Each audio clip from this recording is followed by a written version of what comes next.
Most recipe books in the earlier part of the previous century favored canned goods instead of fresh, homemade food. Even this casserole book, the recipe that adorns the front cover is made with canned beans, as you can see. I thought if it's good enough to be on the cover, let's give it a try. You'll need 2 cans of beans, an orange, some back bacon, and an onion. You'll also need some horseradish, mustard, and butter and brown sugar, but we'll get to that. You can start by cutting your onion. First thing that I've ever learned about cutting an onion was take the round thing and make it not round. That makes it safer and it's not going to slip away from you.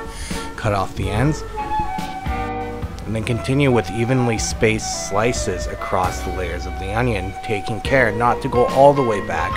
That way you can hold all your slices together while you chop across and you have a diced onion. This recipe only needs a tablespoon, so we'll stop there and we will slice the orange, about 1/4 inch thick slices. 1 orange is good. Once this is complete, you can take each orange slice and slice that in half and then set them aside where they'll await to be put on top of the casserole.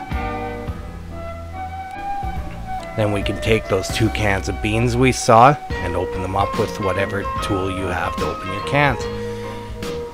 Add those into a casserole dish. Just dump them in. We're going to mix some stuff into them next. Excellent. Now we have that tablespoon of minced onion, 1 teaspoon of horseradish,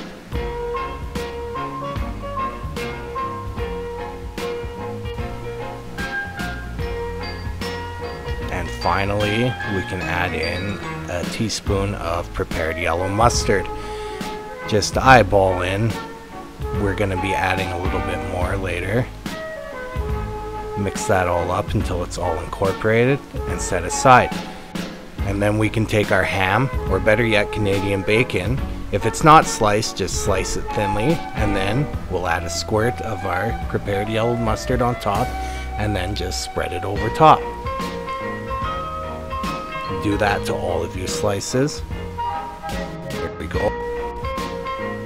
And then your bacon pieces can be shingled with the orange slices all around the outside perimeter of the casserole until it meets up again.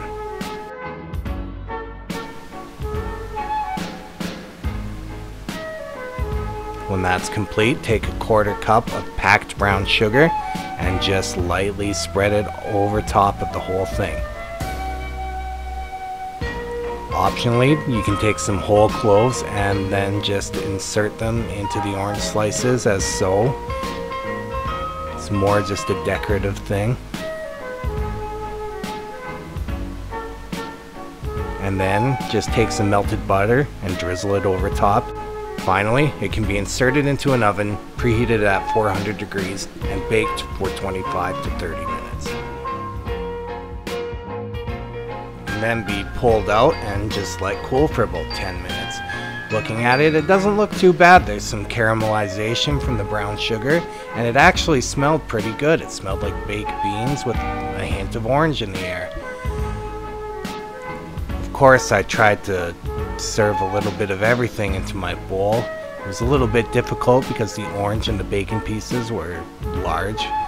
Usually when you have pork and beans, the pork is kind of dispersed small chunks throughout, but we got it all in there, and let's give this a try.